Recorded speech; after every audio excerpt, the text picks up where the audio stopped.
Welcome sa aking YouTube channel kung saan ibinabahagi ko ang aking hilig sa mga crimes and mysteries. Dito ay ikinikwento ko sa wikang Filipino ang iba't ibang kasong aking napanood at sinaliksik.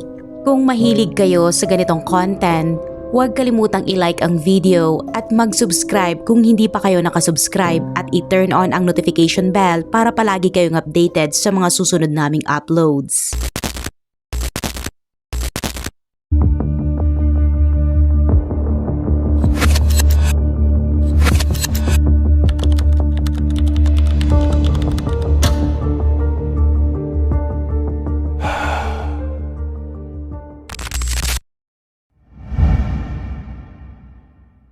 Noong gabi ng ika-30 ng Abril taong 2022 sa Croydon North, isang tahimik na suburb sa silangang bahagi ng Melbourne, Australia, bumalot ang dilim sa residential area na parang mabigat na kumot. Sa loob ng isang 2 palapag na bahay sa Patrick Avenue, naninirahan ang isang tila masayang pamilya na may 4 na miyembro. Ang asawa na si Adam Brown, 40 taong gulang, ay isang senior lecturer sa communication sa Deakin University at may PhD sa filosofiya. Ang kanyang asawa, si Chen Cheng, 35 taong gulang na nagmula sa China at nagtapos sa University of Melbourne, ay nagtatrabaho bilang product designer sa isang kilalang kumpanya. Ang mag-asawang ito ay may 2 batang anak.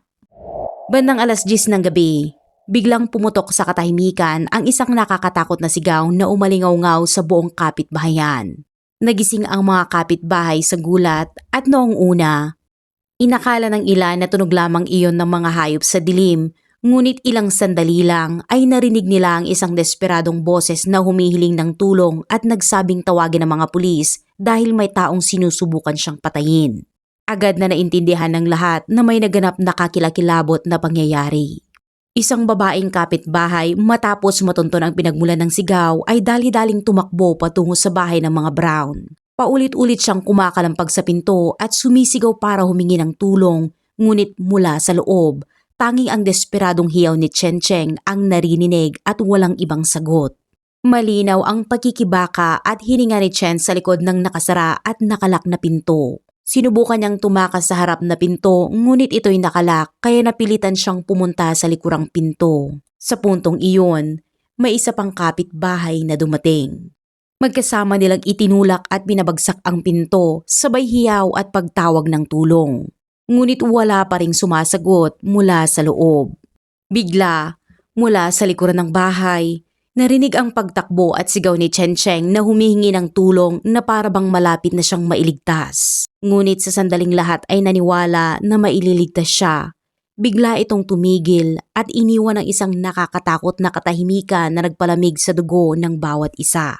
Sa sandaling iyon ng matinding tensyon, isang matapang na kapitbahay ang nagkaroon ng lakas ng loob na basagin ang likurang pinto. Ang kanilang natagpuan ay kakilakilabot. Si Chen Cheng ay nakadapa sa damuhan sa likuran ng bahay, ang katawan ay basa ng dugo at mahina ang kanyang paghinga. Agad na tumawag ang mga kapitbahay sa pulis at emergency services habang mabilis na inilipat ang mga bata mula sa bahay patungo sa ligtas na lugar malapit doon. Ilang minuto lamang ang lumipas, dumating na ang mga pulis at medical teams sa eksena. Agad na rumisponde ang mga paramedic upang iligtas si Chen Cheng. Ngunit ang malalang pinsalang natamo niya ay nagtakda na ng kanyang kapalaran. Sa kabila ng lahat ng pagsisikap, siya ay pumanaw sa mismong lugar. Samantala, si Adam Brown ay nanatiling nakapako sa paligid at agad na inaresto ng mga pulis bago dinala sa estasyon para sa interogasyon. Mula sa simula, iginiit niya na ito ay self-defense at isang hindi sinasadyang aksidente ang pagkamatay ng kanyang asawa.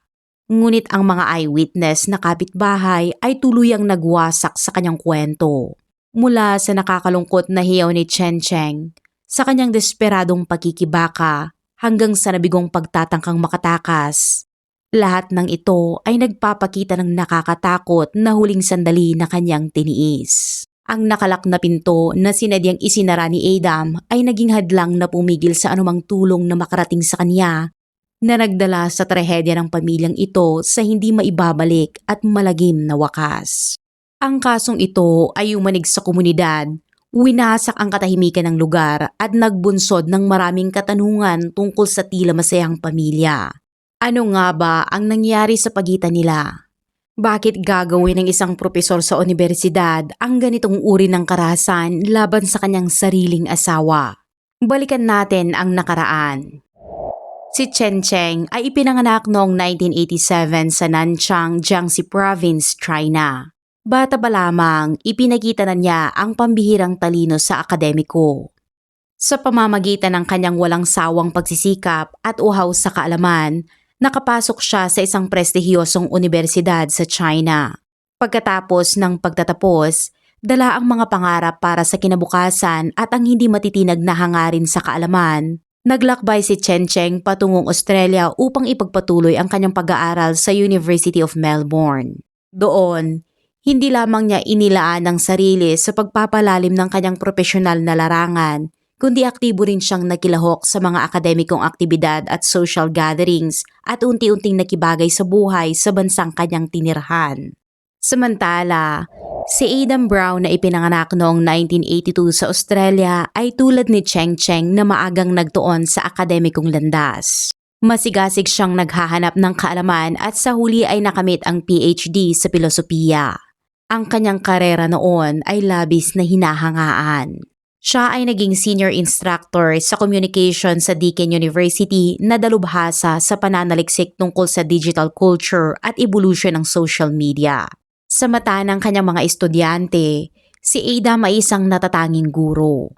Ang kakaibang paraan niya ng pagtuturo, ang nakakatawang estilo ng kanyang presentasyon at ang mayamang nilalaman ng kanyang leksyon ay nagbibigay buhay at naging kaaya-aya sa kanyang klase. Higit pa sa malalim na kaalaman, mahusay din niyang ginagamit ang digital multimedia tools sa pagtuturo na tumutulong sa mga estudyante na maunawaan ang aralin sa isang malikhain at komportableng kapaligiran. Dahil dito, minahal siya ng maraming estudyante at itinuring bilang modelo ng modernong pagtuturo. Ang tila ordinaryong akademikong seminar ang naging simula ng pagkakasalubong ng tadhana nina Chen Cheng at Adam.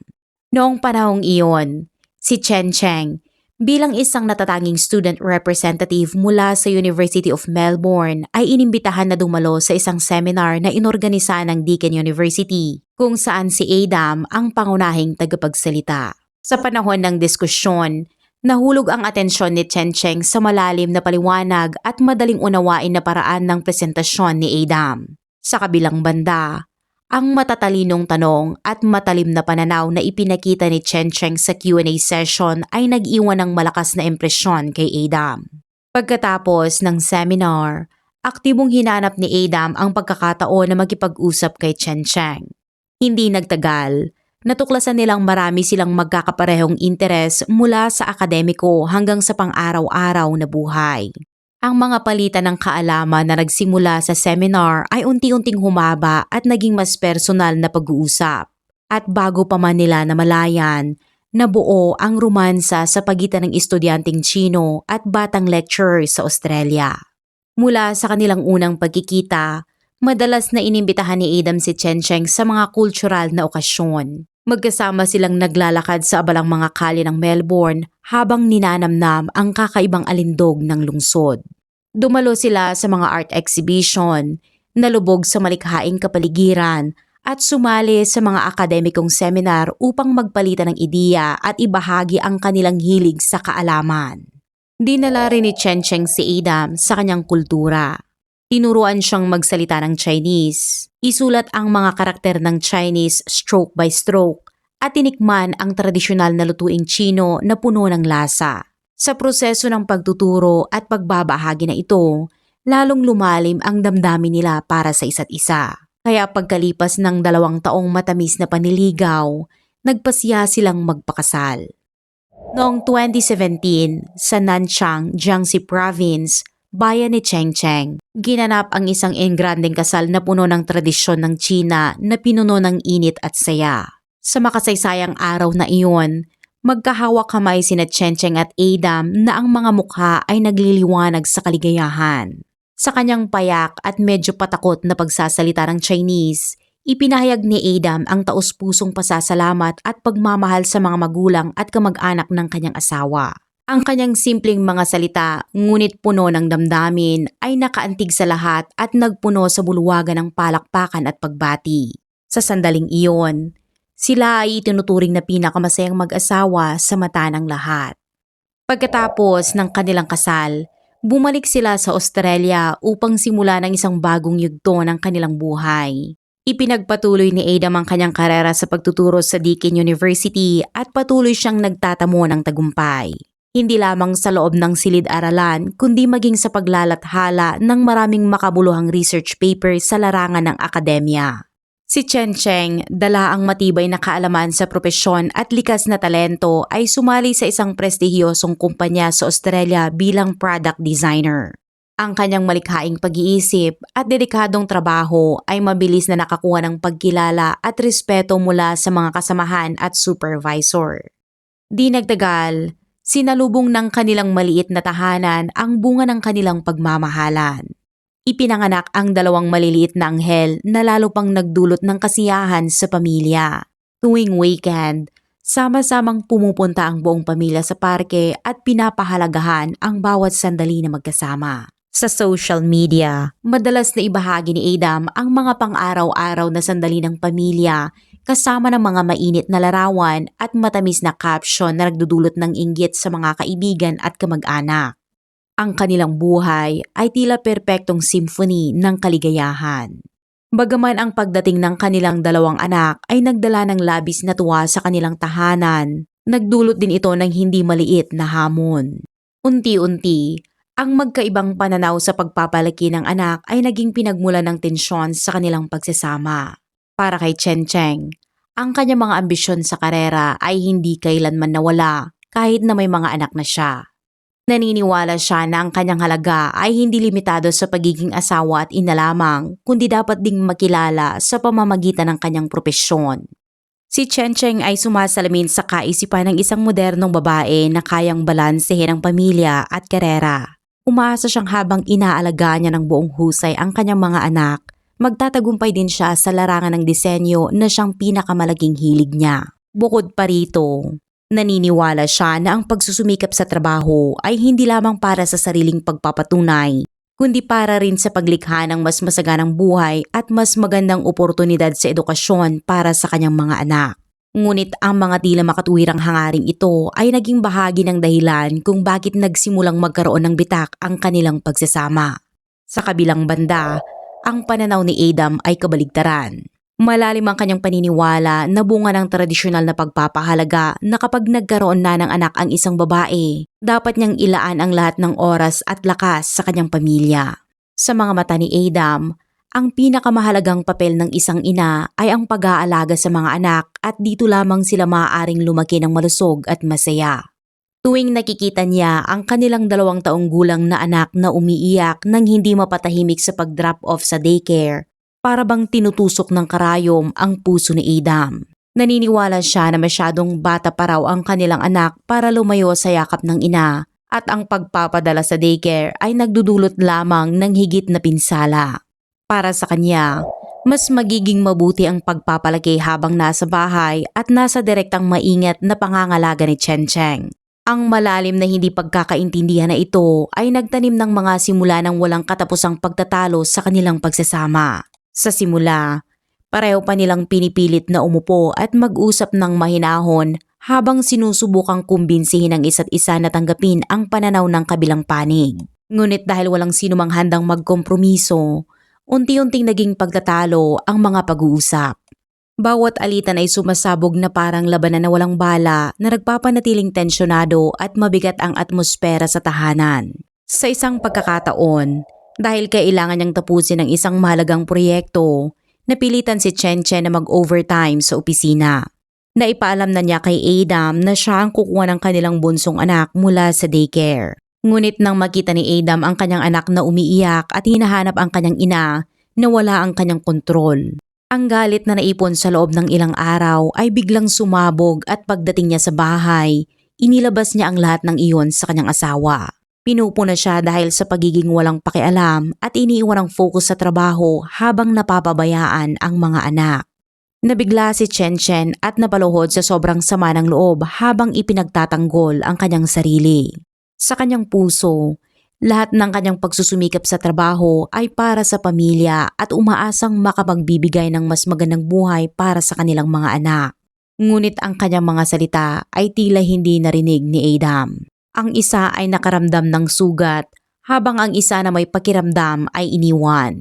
Nagpatuloy pa ang mga pagtatalo na unti-unting humihigpit at nagiging mas madalas. Habang tumitindi ang mga hidwaan, lalong nagiging pabago-bago at mahirap kontrolin ang emosyon ni Adam. Nagsimulang lumitaw ang mga palatandaan ng marahas na ugali. Sa tuwing may pagtatalo, bigla niyang itinataas ang kamay na parang tatama kay Chen Chen. Bagamat mga pagbabanta lamang ang ginawa, sapat na iyon upang patahimikin si Chen Chen na pinipilit na lunukin ang kanyang mga salita at manahimik. Sa bawat pagharap niya sa ganoong mga tingin at kilos, napupuno ang puso ni Chen Chen ng takot at kawalan ng magawa. Hindi niya matanggap na ang asawa'y dati mahinahon, maalalahanin at laging maalaga ay naging mainitin ang ulo at agresibo. Paulit-ulit na niyang sinubukang umupo at makipag-usap ng tapat at umaasang makakahanap ng paraan upang tuluyang maresolba ang kanilang mga hidwaan. Ngunit bawat pagtatangka sa komunikasyon ay nagtatapos sa mainit na pagtatalo, na lalo pang nagpapalayo sa kanila at nagpapalalim ng kawalan ng pag-asa sa puso ni Chen Chen. Sa lumalalang tensyon sa loob ng kanilang pamilya, mas lalong nakaramdam si Chen Chen ng pagkaipit at pagkabahala kaysa sa dati. Nagsimula siyang humingi ng suporta mula sa labas at nagtiwala sa kanyang ina tungkol sa desperadong kalagayan na kanyang kinakaharap. Nang malaman ng kanyang ina ang nangyayari, labis ang kanyang pag-aalala at paulit-ulit niyang pinayuhan ng kanyang anak na muling pag-isipan ang kasal. Gayunpaman, sa tuwing naiisip niya ang dalawang maliliit na anak, hindi niya kayang bitawan ang pamilya. Sa kanyang puso, may munting pag-asa pa rin na maaaring magbago si Adam at maibabalik pa nila ang masasayang unang araw ng kanilang pagsasama. Sa kasamaang palad, ganap na salungat ang realidad sa mga pag-asang iyon. Hindi lamang nabigo si Adam na baguhin ang kanyang saloobin at pag-uugali, kundi lalo pa siyang naging mas matindi. Nagsimula siyang magpatupad ng mahigpit na kontrol at sinusubukang limitahan ang normal na pagkikisalamuha ng kanyang asawa. Sa kanyang pananaw, dapat ilaan ni Chen Chen ang lahat ng kanyang oras sa pamilya na walang puwang para sa karera o relasyon sa labas. Unti-unti, nagiging ganap na disrupted ang buhay ni Chen Chen. Pakiramdam niya ay parang isang maliit na ibon na nakakulong sa hawla, nananabik sa kalayaan ngunit hindi makalabas. Nakakabahala pero pareho sina Adam at Chen Chen ay hindi napansin na ang kanilang hidwaan ay umabot na sa punto na hindi maibabalik. Tahimik na naghahanda ang isang trahedya at naghihintay lamang ng pagkakataon upang sumabog. Noong 13 ng Setyembre taong 2022, opisyal na binuksan ng Supreme Court ng Victoria, Australia ang paglilitis sa kasong ito na yumanig sa publiko. Sa harap ng mga kamera at pampublikong saksi, lumitaw si Adam Brown, 40 taong gulang na nakasuot ng uniforme ng bilanggo at ang mukha ay pagod at ang mga mata ay nanghihina.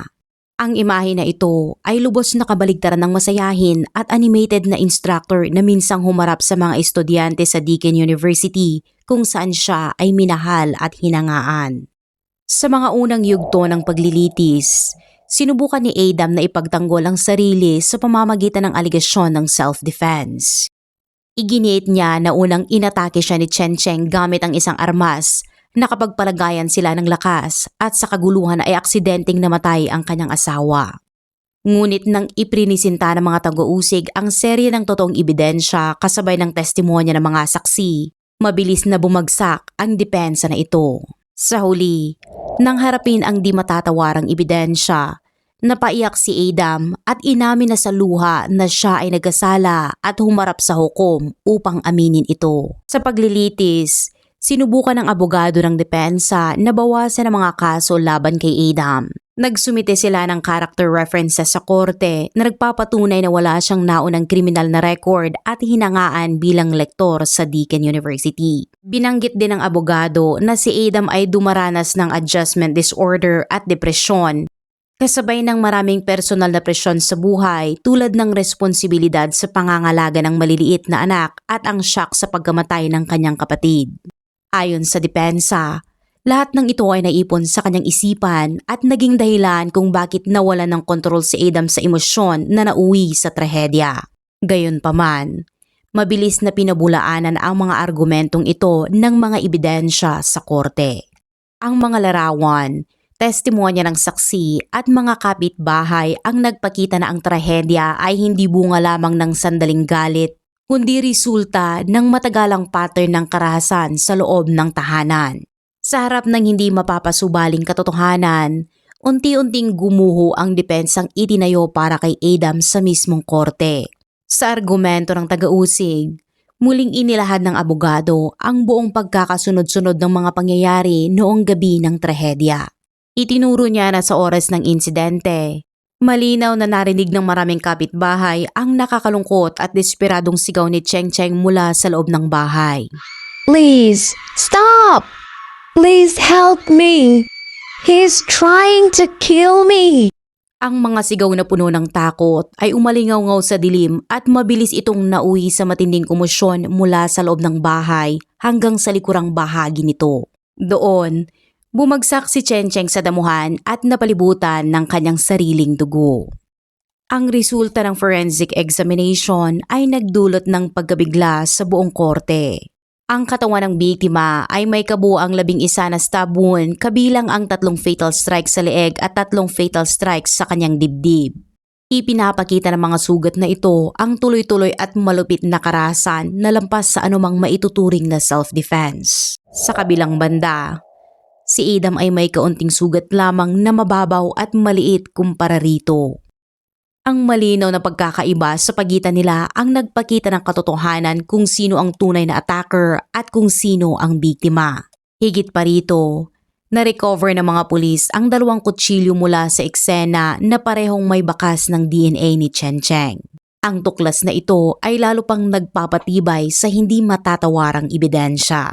Si Adam Brown ang brutal na pumatay sa kanyang asawa. Bukod pa rito, nagsumite ang ina ni Cheng Cheng na si Liu Min ng kanyang victim impact statement sa korte sa pamamagitan ng video conference. Sa kanyang luhaang testimonya, ikinuwento niya kung paano personal niyang nasaksihan ang malupit na pagtrato ni Adam sa kanyang anak. Bago pa man naganap ang insidente, dahil sa pag-aalala, madalas na tumatawag ang ina ni Cheng Cheng sa pamamagitan ng video call upang kamustahin ang kalagayan ng kanyang anak. Ngayon, ang pagkawala ng kanyang anak ay nagdulot kay Liu Min ng matinding dalamhati at inilarawan niyang ginugugol niya ang bawat araw na may takot at mga alaala na patuloy na bumabalik sa kanyang isipan. Sinabi niya na tuwing gabi ay tila naririnig pa rin niya sa kanyang isipan ang mga hiyaw ng tulong mula sa kanyang anak. Dahil sa mga salitang kanyang binitiwan, sandaling nanaig ang katahimikan sa loob ng korte na naging mabigat sa damdamin at puno ng lungkot ang atmosfera. Sa kanyang hatol, gumawa si Judge John Smallwood ng tiyak na pagsusuri sa mahalagang punto ng kaso. Kanyang pinagtibay na ang adjustment disorder o depresyon ay hindi maaaring magsilbing dahilan upang gumawa ng marahas na krimen. Hindi lahat ng may adjustment disorder ay kukuha ng kutsilyo at saka papatay ng tao. Lalo pang mahalaga na noong gabi ng trahedya, maraming pagkakataon si Adam upang itigil ang ginagawa ngunit pinili niyang ipagpatuloy ang pag-atake. Ganon ding ganap na tinanggihan ng hukom ang depensang self-defense na iniharap ng panig ni Adam at binigyang diin ang ebidensya ng mga sugat na depensibo sa mga kamay ni Cheng Cheng, ang mas maliit na pisikal na pangangatawan nito at ang katotohanang si Adam ay nagtamo lamang ng bahagyang mga gasgas.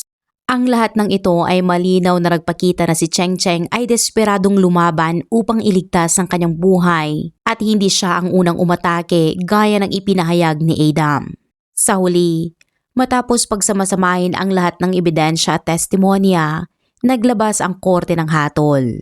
Si Adam Brown ay nahatulan ng 24 na taong pagkakakulong dahil sa pagpatay na walang posibilidad ng parol sa unang 17 taon. Sa pag-anunsyo ng sentensya, binigyang diin ng hukom na ang ginawa ni Adam ay hindi lamang nag-agaw ng buhay ni Chen Cheng, kundi nag-iwan ng sugat na hindi nagagaling para sa kanilang 2 batang anak. Nawalan sila ng ina magpakailanman, habang ang kanilang ama ay babayaran ng kanyang kasalanan sa likod ng rehas na nag-iiwan ng di mababagong anino sa kanilang kinabukasan. Binanggit din ng hukom na kung hindi agad inamin ni Adam ang kasalanan, base sa kalupitan ng krimen, ang pinakamataas na sentensya ay maaaring umabot sa 29 na taon. Ang desisyon ng korte na ipataw ang 24 na taong sentensya ay isinasaalang-alang ang kanyang maagang pag-amin. Ngunit sapat na upang ipakita ang tindi ng batas laban sa ganitong malupit na krimen. Ang paglilitis na ito sa pagpapakita ng katotohanan at malinaw na hatol ay nagbigay ng makapangyarihang mensahe na hindi kailanman papayagan ng batas ang karahasan sa tahanan. Binigyang diin din ng korte na ito ay nagsisilbing paalala sa lahat na kahit ang isang taong minsan ay tumayo sa podium ng lecture at nagtamasa ng karangalan at reputasyon, kapag nabigo sa pagkontrol ng emosyon, maaari pa ring humantong sa paggawa ng mabigat na krimen at kalaunay managot sa pinakamabigat na parusa. Ang trahedyang ito ay umanig sa opinyon ng publiko at nagbunsod ng malawakang diskusyon. May ilan na pesimistiko at nagsabing ang mga international marriages ay humarap sa sobrang daming pagkakaibang kultura kaya mahirap ang tunay na pag-unawa. Ngunit mahalagang malinaw na makita na ang kasong ito ay partikular at hindi maaaring kumatawan sa lahat ng ganitong uri ng kasal. Ang krimen ni Adam Brown ay hindi nagmula sa pagkakaibang kultura, kundi resulta ng baluktot na pananaw, depekto sa personalidad at naipong presyon sa buhay. Kapag sinuri ng mabuti ang bawat detalye ng kaso, malinaw na makikita ang psikolohikal na lohika ng salarin. Mula sa pagiging matigas sa paniniwala hanggang sa pagnanais na kontrolin ang lahat, unti-unti siyang nahulog sa karahasan. Bilang isang may PhD sa filosofiya at isang minamahal na lektor sa universidad, matagal nang naitatag ni Adam ang kanyang posisyon bilang intelektual na may otoridad. Ang katayuang ito ang nagpalago sa kanyang pagkiling na iniisip na siya ay mas mataas kaysa sa iba. Sanay siyang ipataw ang kanyang lohika sa lahat ng bagay, ngunit kulang sa kakayahang makinig at tanggapin ang ibang pananaw. Sa hidwaan tungkol sa pagpapalaki ng anak, malinaw na lumitaw ang kanyang katigasan. Mahigpit niyang iginiit na ang isang ina ay dapat kasama ng kanyang mga anak sa buong oras na sadyang binabaliwala ang mga ambisyon sa karera ni Chen Cheng. Ipinilit niya ang sariling pananaw sa kanyang asawa gamit ang pag-iyak ng bata kapag dinadala sa daycare bilang dahilan upang baliwalain ang mga desisyon at pagsisikap ni Chen Cheng. Dahil dito, ang kanyang kayabangan ay nauwi sa kawalan ng pasensya sa komunikasyon at ang karaniwang hindi pagkakaunawaan ay naging tunggalian sa kapangyarihan kung saan nais niyang siya ang masunod. Bagamat mahusay si Adam bilang guro sa lecture podium, hindi niya na-master ang pinaka-basic na kasanayan sa buhay. Ang pamamahala sa emosyon. Mula sa mga detalye sa case file, malinaw na ang krimen ni Adam ay pumapasok sa tinatawag ng batas na crime of passion. Wala siyang nakahandang plano, ngunit sa gitna ng pagtatalo dahil sa pagtutol ni Chen Cheng, nawala sa kanya ang lahat ng katuwiran. Nang kumatok ang mga kapitbahay sa pinto, may pagkakataon siyang itigil ang ginawa, ngunit ipinagpatuloy niya ang marahas na pag-atake. Pagkatapos nito, pinaikot pa ni Adam ang kwento sa self-defense upang itanggi ang kasalanan, sadyang inilipat ang responsibilidad sa kanyang yumao na asawa. Ipinapakita ng gawin na ito ang makitid at baluktot na estado ng pag-iisip matapos mabuwang ang emosyon. Sa sandaling iyon, pinairal lamang ni Adam ang kanyang instinct na alisin ang pinagmumula ng kanyang inis. Hindi isinaalang-alang ang karapatan ni Chen Cheng na mabuhay, nakalimutan ang kanilang 2 anak at binaliwala ang magiging legal na kahihinatnan. Bagamat maaring mayroon siyang adjustment disorder o depresyon, ito ay nagsilbi lamang bilang salik ng pagkawala ng kontrol at hindi ang ugat ng krimen. Ang pinakapuso ng pangyayari ay nakaugat sa kawalan ng katuwiran at pagkatao ni Adam mismo. Isa itong relasyon na nagsimula sa pag-ibig, ngunit nagtapos sa trahedya.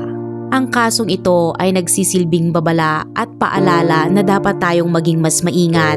Kilalanin ang mga palatandaan ng karahasan sa kasal at panghawakan ang hangganan ng pagkatao at katuwiran. Kung umabot ka sa part ng video na ito, i-comment kung kailan mo ito napanood at nasaan ka para malaman namin kung gaano kalayo ang naabot ng video na ito. Kung nais mo pa ng ganitong mga kwento at masusing pagsisiyasat sa totoong kaso, huwag kalimutang mag-subscribe at i-click ang notification bell. Sama-sama nating tuklasin ang mga kwento sa likod ng balita at matuto sa bawat pangyayari na may aral. Maraming salamat muli sa panonood. Hanggang sa muli.